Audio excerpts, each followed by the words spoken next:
hello and welcome back. BFM Semester 4 Commodity Derivatives. हमने अभी तक पढ़ा derivatives क्या होते हैं, forward contracts क्या होते हैं. Now in this video, let us see who uses a forward contract. तो forward contract के दो examples हम देख चुके हैं, एक gold खरीदने वाला और एक farmer अपना wheat किसी manufacturer को बेच रहा है under a forward contract. तो who are the participants in the forward market? कौन से लोग हैं जो नॉर्मली फॉरवर्ड कॉन्ट्रैक्ट्स करते हैं? Hedgers, speculators and arbitrageurs. तो basically there are three category of people. इन तीनों को हम डिटेल में जाकर के आगे पढ़ेंगे. अभी थोड़ा सा आपको हेजिंग के बारे में बता देता हूं और फॉरवर्ड कॉन्ट्रैक्ट यूज करके हेजिंग कैसे वर्क करती है वो समझा देता हूं. तो ये जो वर्ड है हेज, इंग्लिश में वर्ड है हेज, ये कहां से आता है? किसी गार्डन में, गार्डन की बाउंड्री में चारों तरफ प्रोटेक्ट करने के लिए एक बुश जैसी उगा देते हैं, तो उसे कहते हैं हेज, ताकि कोई स्ट्रे एनिमल इजीली अंदर नहीं आ सके. तो उसका पर्पस होता है प्रोटेक्शन. वहीं से ये वर्ड आया है हेज या हेजर्स या हेजिंग. तो इसका मतलब होता है रिस्क अवॉइड करना, बिजनेस को या लॉसेस के अगेंस्ट प्रोटेक्ट करना, उसे कहते हैं हेजिंग. ये जो फार्मर वाला एग्जांपल हमने प्रीवियस वीडियो में देखा था, यहां पर जब फार्मर 100 केजी वीट बेचने की कोशिश कर रहा है अंडर अ फॉरवर्ड कॉन्ट्रैक्ट, तो उसने रेट पहले ही फिक्स कर लिया. अब मार्केट में रेट कम हो या ज्यादा हो, डजंट मैटर. ये करके उसने अपना प्राइस रिस्क अवॉइड कर लिया.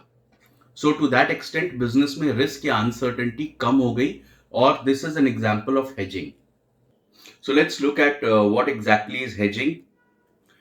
Traders who use derivatives to reduce the risk, price risk in this case, that they face from potential movement in market variable. तो फार्मर के केस में वीट का जो मार्केट है उसमें प्राइसेस वेरिएबल होती हैं. वो वेरिएबल के मूव करने से उसको लॉस ना हो जाए, उस रिस्क को अवॉइड करना, दैट इज हेजिंग.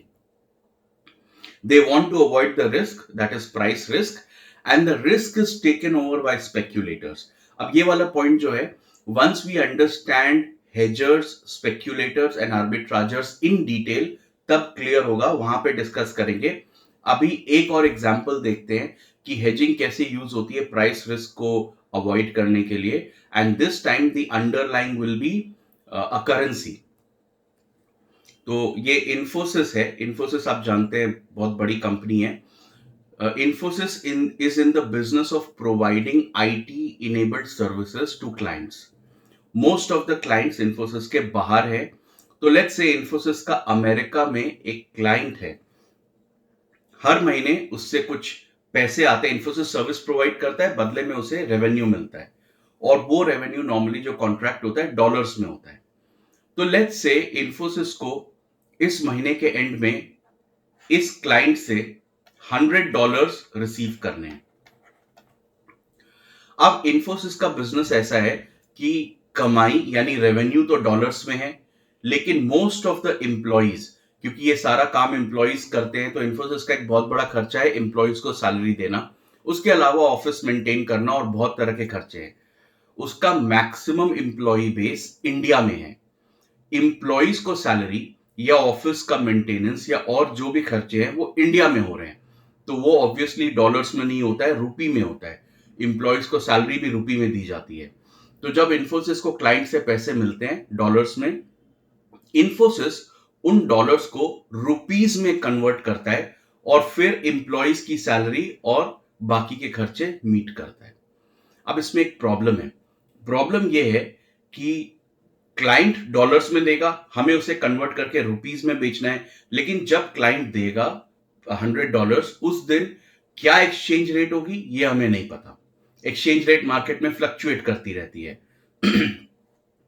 तो अगर उस दिन एक्सचेंज रेट हुई 75, तो हमें इस $100 के अगेंस्ट में 7,500 रुपीज ही मिलेंगे.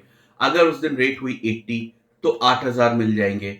इस तरह से हमारा रेवेन्यू डॉलर्स में तो फिक्स्ड है, लेकिन उसका रुपी इक्विवेलेंट कितना होगा ये फिक्स्ड नहीं है. तो यहां पर एक प्राइस रिस्क इन्फोसिस फेस करता है, जिसके कारण वो अपना कैश फ्लो ठीक से मैनेज नहीं कर पा रहा. तो इस सिचुएशन में इन्फोसिस क्या करेगा? इन्फोसिस एक बैंक के पास जाएगा, क्योंकि बैंक में हम करेंसी खरीद या बेच सकते हैं. तो इन्फोसिस एक फॉरवर्ड कॉन्ट्रैक्ट करेगा इस बैंक के साथ। सपोज इस बैंक ने बोला कि 1 महीने बाद $100 के बदले में वो इन्फोसिस को at the rate of 78 rupees दे देगा, यानी उसकी प्राइस ऑलरेडी फिक्स्ड हो गई। अब ये भी एक फॉरवर्ड कॉन्ट्रैक्ट है, क्वांटिटी फिक्स्ड है $100, प्राइस फिक्स्ड है, रेट 78 रुपीज पर डॉलर, और टाइम भी फिक्स्ड है, एग्जैक्टली एक फिक्स डेट पर 1 महीने बाद। इस तरह से इन्फोसिस को पता है कि जैसे ही $100 आएंगे, वो $100 बैंक में देके उसके अकाउंट में 7,800 रुपीज आ जाएंगे। And bye entering into this forward contract, Infosys ने अपना जो एक्सचेंज रेट फ्लक्चुएशन के कारण जो प्राइस रिस्क है, जो रिस्क है, उसको अवॉइड कर लिया। This is a very good example of hedging in the currency market through a forward contract. So this is the reason why forward contracts are very useful as a hedging instrument. But क्या forward contracts के कुछ limitations भी हैं? हाँ, कुछ limitations भी हैं that we will study in the next video. इस chapter की सारी videos playlist के form में available रहेंगी, link description में है। If you like the videos, if you find them helpful, please consider subscribing and sharing. Thank you so much for watching.